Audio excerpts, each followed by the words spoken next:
Alright, in my last video I showed you the D major scale on the piano as it relates to G major and C major. So for this video, I thought we'd go over what it looks like on the chalkboard, piece of paper, wherever you're writing it, staff paper, whatever. Speaking of which, shameless plug, I have staff paper on my Etsy shop if you need any. It's a printable download for like $1 or $2, something like that. Anyway, so D major scale, you're going to start off on the D, E,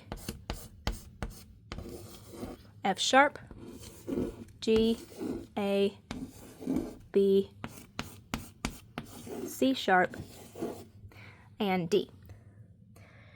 Because the C major had no sharps or flats. G major has one sharp, that's the F, and then it's got a second sharp right here. That is the C sharp that I mentioned when I showed you on the piano. I'll show you again in this video too. And then when we come down to the bass clef, then we've also got the F sharp and the C sharp. So the D is going to be on this line here. Now when we get to the end of the D major scale in the bass clef, when we get over here, we're going to be looking at something that's called a ledger line. So it's just to denote that there would be a line here if the staff extended up that far. So we're going to start on D there. We're going to go E,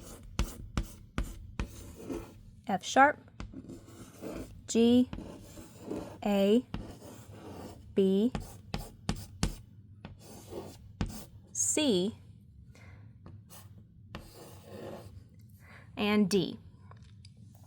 Now, realistically, when you're looking at a middle C, the line going through it, that is a ledger line. We just don't normally call it as such. We just see something like that and we say, oh, okay, that's middle C. But realistically, that's to give you another line to put this note on, so it has somewhere to sit, basically. And that's what we're doing over here with this D as well. You've got this ledger line so that it's got somewhere to sit to denote the fact that this is a D up from the C sharp. Now when we come over to the piano, you're going to put your first finger on D, your fifth finger on A, and then as you can see, my third finger naturally fell on the F sharp. That's because I'm anticipating that F sharp and the fact that I'm going to be playing it to play this entire scale.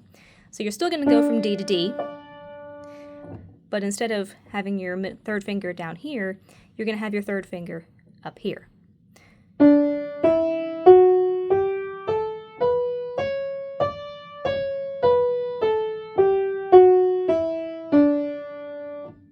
And then in the bass clef, your fifth finger is going to be on D and your first finger on A. And again, notice my third finger naturally falls to the F sharp because I'm anticipating it.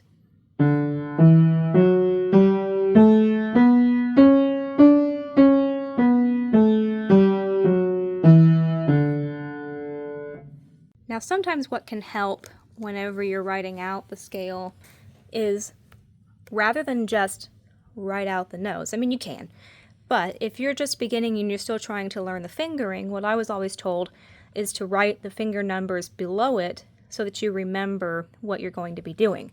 So in the treble, with your right hand, you're going to start off on your first finger, and then you're going to go second, third.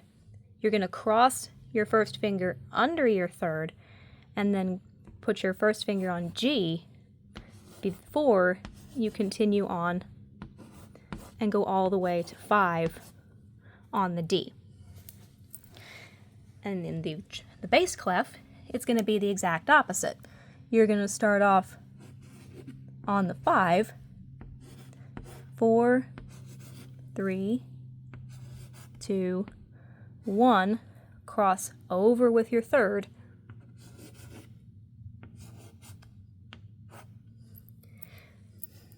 and that will help you to remember the fingering as you're learning to play the scale.